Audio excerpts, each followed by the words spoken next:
മനുഷ്യന്റെ ഹൃദയം സങ്കുചിതമാവുകയാണ്. മാദിൻ ചെയർമാനും സലാത്ത് നഗറിന്റെ ശില്പിയുമായ സയ്യിദ് ഇബ്രാഹിമുൽ ഖലീൽ ബുഖാരിയുടെ മുഖ്യപ്രഭാഷണം വിശ്വാസികൾ ഹൃദയത്തിലേറ്റുകയാണ്. കുടിക്കുന്ന ഗ്ലാസ് ഡിസ്പോസിബിൾ ഗ്ലാസ് ആണ്. ഭക്ഷിക്കുന്ന പ്ലേറ്റ് ഡിസ്പോസിബിൾ പ്ലേറ്റ് ആണ്. ഉപ്പ ഡിസ്പോസിബിൾ ഫാദർ ആയിരിക്കുകയാണ്. ഉമ്മ ഡിസ്പോസിബിൾ മദർ ആയിരിക്കുകയാണ്. എന്തിനേറെ സ്വന്തം ഭാര്യ ഡിസ്പോസിബിൾ വൈഫായില്ലേ? ഭാര്യ പെൺകുട്ടിയെ എവിടെ നിന്നോ കോളേജിൽ നിന്ന് സ്നേഹിച്ചു, അവളെ തിരഞ്ഞെടുത്തു, അവളുടെ സൗന്ദര്യവും സമ്പത്തും കവർന്ന് അവളെ വലിച്ചെറിയുന്ന ഒരു സംസ്കാരം, അശ്ലീല കഥകൾ, അശ്ലീല ചിത്രങ്ങൾ കാണുന്ന, അതിനടിമപ്പെടുന്നൊരു യുഗം. കുടുംബ ഭദ്രതയിൽ കഴിഞ്ഞിരുന്ന ഭാര്യമാർ ഏതോ കാമുകനെ കാണുമ്പോൾ സ്വന്തം ഭർത്താവിനെ കാമുകന് വേണ്ടി വലിച്ചെറിയുന്ന കാലം. സ്വന്തം ഉമ്മയെ, സ്വന്തം ഉപ്പയെ ആവശ്യം കഴിഞ്ഞാൽ വലിച്ചെറിയുന്ന യുഗം കൊച്ചു കേരളത്തിൽ ഓരോ പഞ്ചായത്തിലും ഓരോ വൃദ്ധസദനങ്ങൾ എത്തിക്കഴിഞ്ഞില്ലേ?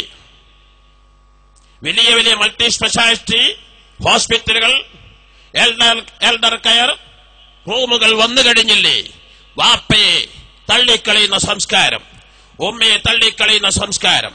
എന്റെ നല്ലവരായ സഹോദരി സഹോദരന്മാരോട് മാന്യ ശ്രോതാക്കളെ ശ്രദ്ധയിൽപ്പെടുത്താൻ ആഗ്രഹിക്കുന്നത്, ശാസ്ത്രം എത്ര വളർന്നാലും സാങ്കേതികമായി എത്ര ഉയർന്നാലും തന്റെ ഉമ്മ, തന്റെ ഉപ്പ, തന്റെ ഗുരുനാഥന്മാർ, തന്റെ വിജയത്തിനും പുരോഗതിക്കും കാരണക്കാരായ സർവ്വവിഭാഗം ജനങ്ങളെയും എല്ലാ അർത്ഥത്തിലും ആദരിക്കുകയും ബഹുമാനിക്കുകയും സ്നേഹിക്കുകയും അവരുടെ അനുസരണവും കുരുത്തവും പൊരുത്തവുമാണ് എല്ലാ വിജയത്തിന്റെയും നിധാനമെന്ന് എല്ലാവരും മനസ്സിലാക്കുക. വിഭാഗീയതകൾ, വർഗീയതകൾ, തീവ്രതകൾ ഒരു പ്രശ്നത്തിനും പരിഹാരമല്ല. വിശിഷ്യ മഹത്തായ ഭാരതം സ്വാതന്ത്ര്യത്തിന് പള്ളികൾ, മദ്രസകൾ, സ്ഥാപനങ്ങൾ നിർമ്മിക്കാൻ, അത് സംരക്ഷിക്കാൻ, പരിപാലിക്കാൻ എത്രമാത്രം നമ്മുടെ ഭാരതം സ്വാതന്ത്ര്യം നൽകുന്നു, നമ്മുടെ നാട് സൗകര്യം നൽകുന്നു. ഇത്രമാത്രം സൗകര്യങ്ങൾ മറ്റു പല രാഷ്ട്രങ്ങളിലും കാണാറില്ല എന്ന വസ്തുത. ഒരു വിധത്തിലുള്ള അക്രമത്തിനും ഉപദ്രവത്തിനും ആരും തുനിയരുത്. സൗഹാർദ്ദത്തിലൂടെ, സ്നേഹത്തിലൂടെ, ഐക്യത്തിലൂടെ പ്രവർത്തിക്കുക എന്നൊരു മുഖമുദ്ര. ഇന്ന് മനുഷ്യ മനസ്സുകൾ സങ്കുചിതമായി പ്രശ്നപരിഹാരങ്ങളില്ലാതെ ഓരോ വർഷവും 10 ലക്ഷം ആത്മഹത്യയാണ് ഇന്ന് ലോകത്ത് നടന്നുകൊണ്ടിരിക്കുന്നത്. ഓരോ മിനിറ്റിലും 4-5 ആത്മഹത്യ. ഓരോ ദിവസവും 2750 ആത്മഹത്യയാണ്. ആരാണ് ആത്മഹത്യ ചെയ്യുന്നത്? കർഷകരല്ല, സമുദ്ര തൊഴിലാളികളല്ല, നിരക്ഷരരല്ല. സമൂഹത്തിലെ വലിയ വലിയ ഉയർന്ന ഗ്രേഡ്, ഹൈ ക്ലാസ്സിലുള്ള ഉന്നതന്മാർ പരിഹാരങ്ങളില്ലാതെ, ജീവിതോപാധി ജീവിക്കാൻ ടെൻഷനുകൾ പരിഹാരമാർഗം കാണാതെ. ഇവിടെയാണ് പ്രാർത്ഥനാ സമ്മേളനങ്ങളുടെ പ്രസക്തി വർദ്ധിച്ചു വരുന്നത്. ഏതേത് പ്രശ്നങ്ങൾക്കും ഇറക്കി വെക്കാൻ ഞങ്ങൾക്കൊരഭയ കേന്ദ്രമുണ്ട്. സൃഷ്ടിച്ചു പടച്ച റബ്ബ് ഖുലില്ലാഹുമ്മ മാലിക്കൽ മുൽക്കി തുത്തിൽ മുൽക മൻ തശാ വതൻസിഉൽ മുൽക മിമ്മൻ തശാ വതുഇസ്സു മൻ തശാ വതുദില്ലു മൻ തശാ ബിയദികൽ ഖൈർ ഇന്നക ലാ കുല്ലി ഷൈഇൻ ഖദീർ. എല്ലയോ സമൂഹമേ, എന്തിനു തളരണം, എന്തിനു ആത്മഹത്യയിലേക്ക് എത്തിക്കണം? ഏതേത് പ്രശ്നങ്ങളും പരിഹരിക്കാൻ അർഹമുർ-റാഹിമായ റബ്ബിന്റെ ഖദരാവിലേക്ക്. ഭരണീയരെ ഭരണാധികാരിയാക്കാൻ കഴിയുന്ന റബ്ബല്ലേ? ഭരണാധികാരികളെ ഭരണീയരാക്കാൻ കഴിയുന്ന റബ്ബല്ലേ? ഭരണാധികാരികൾ അഹങ്കരിച്ചു പോവരുത്. ഭരണാധികാരികളെ ധിക്കരിക്കരുത്. ഭരണപക്ഷം പ്രതിപക്ഷത്തെ തകർക്കാൻ ശ്രമിക്കരുത്.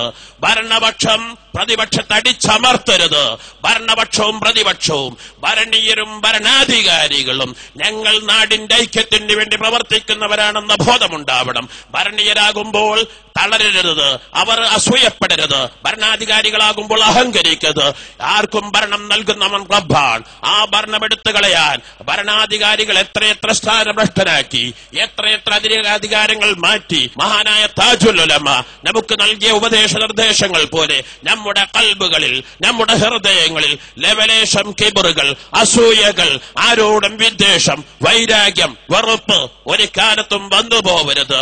എല്ലാവരും ഏക സഹോദരങ്ങളായി നാടിന്റെ, സമൂഹത്തിന്റെ, സമുദായത്തിന്റെ ഐക്യത്തിന് വേണ്ടി ഒറ്റക്കെട്ടായി പ്രവർത്തിക്കുക എന്ന പ്രതിജ്ഞയാണ് ഇവിടുന്ന് ചെയ്യാനുള്ളത്. പരിശുദ്ധമായ ഇസ്ലാമിന്റെ പ്രഖ്യാപനം വലാ തസ്തവിൽ ഹസനതു വലാ തസ്തവിൽ ഹസനതു വസ്സയ്യിഅ ഇദ്ഫഅ ബില്ലതി ഹിയ അഹ്സൻ ഫഇദൽ ലദീ ബൈനക വബൈനഹു അദാവ കഅന്നഹു വലിയ്യുൻ ഹമീം. നന്മകളും തിന്മകളും ഒരിക്കലും സമമല്ല. നന്മകളുടെ റൂട്ടിൽ സഞ്ചരിക്കട്ടെ, തിന്മകളിൽ നിന്ന് തീർത്തും ഒഴിഞ്ഞു മാറുക. അശ്ലീല ചിത്രങ്ങൾ കാണരുത്, അശ്ലീല കഥകൾ വായിക്കരുത്, അശ്ലീലങ്ങൾക്ക് അടിമപ്പെട്ടു പോവരുത്, അനാശ്വാസ പ്രവർത്തനങ്ങൾക്ക് അടിമപ്പെട്ടു പോവരുത്, മദ്യത്തിന് അടിമപ്പെട്ടു പോവരുത്. സമൂഹം, നിങ്ങൾ ചിന്തിക്കൂ, നമ്മുടെ ഭാരതത്തിൽ നിന്ന് ഓരോ ദിവസവും 1,50,000 കുഞ്ഞുങ്ങളെയാണ് ഭ്രൂണഹത്യ ചെയ്തുകൊണ്ടിരിക്കുന്നത്. ഇന്ന് ഗർഭാശയത്തിൽ പിറന്ന കുഞ്ഞ് പെണ്ണാണെന്നറിയുമ്പോൾ 1,00,000-ഓളം ഭ്രൂണഹത്യയാണ് ഭാരതത്തിൽ നടന്നുകൊണ്ടിരിക്കുന്നത്. മനുഷ്യൻ ഇത്രമാത്രം ദയ നഷ്ടപ്പെട്ടു പോയോ? മനുഷ്യൻ സംസ്കാരങ്ങളിൽ, പ്രവർത്തനങ്ങൾ, അനീതികൾ വന്നുപോവരുത്, അക്രമങ്ങൾ വന്നുപോവരുത്. സംസാരങ്ങൾ, മാന്യമായ സംസാരം. ആരിങ്ങോട്ട് ശാപവചനങ്ങൾ പറഞ്ഞാൽ പ്രതികാരം അങ്ങ് ശാപവചനങ്ങൾ പറയരുത്. പകരം സ്നേഹവചനങ്ങൾ, ആശ്വസിപ്പിക്കുക, സമാധാനിപ്പിക്കുക. എങ്കിൽ ഫൈദല്ലദീ ബൈനക വബൈനഹു അദാവ കഅന്നഹു വലിയ്യുൻ ഹമീം.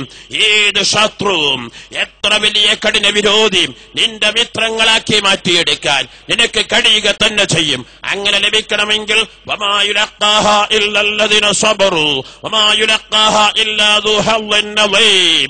അപാരമായ ക്ഷമ അല്ലാഹു നൽകിയവർക്കല്ലാതെ സാധിക്കുകയില്ല.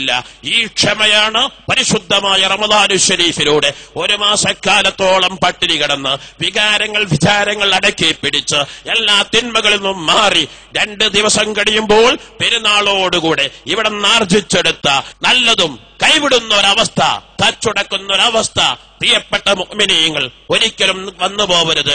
ലൈസൽ ഈദു ലിമൻ ലബിസൽ ജദീദ് വഇന്നമൽ ഈദു ലിമൻ തഅതുഹു തസീദ്. ലൈസൽ ഈദു ലിമൻ തജ്മലു ബിൽ ലിബാസി വൽ മർകൂബ് വഇന്നമൽ ഈദു ലിമൻ ഗുഫിറത് ലഹു ദുനൂബ്. പെരുന്നാൾ എന്ന് പറയുന്നത് കേവലം പുത്തനെടുപ്പുകൾ ധരിക്കലല്ല പെരുന്നാള്. വഇന്നമൽ ഈദു ലിമൻ തഅതുഹു തസീദ്. ഡ്രസ്സുകൾ പുതുപുത്തനാകുമ്പോൾ മനസ്സുകൾ പുതുപുത്തനാവണം. മനസ്സുകൾ പുതുപുത്തനാവാതെ ഡ്രസ്സുകൾ, പുതുപുത്തനെടുപ്പുകൾ ധരിക്കുന്നുവെങ്കിൽ മോശപ്പെട്ട ആയുധങ്ങൾ, തുരുമ്പ് പിടിച്ച ആയുധം പുതിയ ഉറയിൽ വെക്കുന്ന പ്രതീതിയല്ലാതെ അത് വാല്യബിളല്ല. മറിച്ച് മനസ്സുകൾ ക്ലിയറാക്കി പെരുന്നാളിലൂടെ എല്ലാ വിദേശങ്ങളും ഒഴിവാക്കി വൈന്നമൽ ഈദു ലിമൻ തഅതുഹു തസീദ്. പെരുന്നാൾ ഇബാദത്തുകൾ വർദ്ധിപ്പിക്കാൻ ബന്ധുക്കൾ, കുടുംബങ്ങൾ, അയൽവാസികൾ, നാട്ടുകാർ, വീട്ടുകാർ അവരൊക്കെയും ചെന്ന് അവർക്കൊക്കെയും പെരുന്നാൾ ആശംസകൾ നൽകി സാമ്പത്തികമായി സഹായിക്കാൻ പറ്റാവുന്നവരെ സാമ്പത്തികമായി സഹായിച്ച് അവർക്ക് സ്നേഹവചനങ്ങൾ നൽകി പരസ്പരം സ്നേഹബന്ധങ്ങൾ ഊട്ടിയുറപ്പിക്കുക. ലൈസൽ ഈദു ലിമൻ തജ്മലു ബിൽ ലിബാസി വൽ മർകൂബ് ഫഇന്നമൽ ഈദു ലിമൻ ഗുഫിറത് ലഹു ദുനൂബ്. പെരുന്നാൾ എന്ന് പറയുന്നത് ഡ്രസ്സുകളിൽ, വാഹനങ്ങളിൽ, ഭക്ഷണങ്ങളിൽ സ്വാദിഷ്ടമായ ഭക്ഷണം കഴിക്കലായില്ല. മറിച്ച് ഇബാദത്തുകളിൽ, ദിക്റുകളിൽ, സ്വലാത്തുകളിൽ, സദഖകളിൽ മുഴുകുക, അത് പതിവാക്കുക. അല്ലാഹു തആല തൗഫീഖ് നൽകുമാറാവട്ടെ എന്നുണർത്തി മഹാനായ ശൈഖുന താജുൽ ഉലമ മഹാൻ അവരുടെ നേതൃത്വത്തിൽ അതിപ്രധാനമായ നമ്മുടെ ചടങ്ങ് സ്വലാത്തുൻ നാരിയ ആരംഭിക്കുക.